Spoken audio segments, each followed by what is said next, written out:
Hello everyone. இந்த வீடியோவில் ஒரு சில தமிழ் சென்டென்சஸை எப்படி இங்கிலீஷில் டிரான்ஸ்லேட் பண்ணி பேசலாங்கிறத பற்றி தான் பார்க்க போகிறோம். ஸோ வீடியோக்குள்ளே போகிறதுக்கு முன்னாடி இது வரைக்கும் நம்ம சேனலை சப்ஸ்கிரைப் பண்ணாமல் இருந்தீங்கன்னா சப்ஸ்கிரைப் பண்ணிக்கோங்க அண்ட் கூடவே பெல் ஐக்கானையும் கிளிக் பண்ணிக்கோங்க. நான் பொய் சொன்னேன். இதை எப்படி இங்கிலீஷில் சொல்லலாம்னா ஐ light.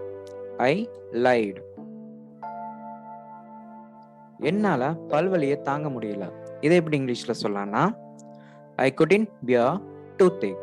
I couldn't bear toothache. ஏன் மூக்கு அரிக்குது? இதை எப்படி இங்கிலீஷ்ல சொல்லலாம்னா My nose is itchy. My nose is itchy. இது என் வாழ்வில் சிறந்த நாள். இதை எப்படி இங்கிலீஷ்ல சொல்லலாம்? This is the best day ever in my life. This is the best day ever in my life. எனக்கு கிச்சு கிச்சு மூட்டாத. இதை எப்படி இங்கிலீஷ்ல சொல்லலாம்னா டோன்ட் டிக்கிள் மீ. Don't டிக்கிள் me. இந்த வீடியோ உங்களுக்கு ரொம்ப ஹெல்ப்ஃபுல்லா இருந்துச்சா? அப்ப இந்த வீடியோவை லைக் பண்ணுங்க, ஷேர் பண்ணுங்க அண்ட் மறக்காம என்னோட யூடியூப் சேனலை சப்ஸ்கிரைப் பண்ணுங்க. தேங்க்யூ.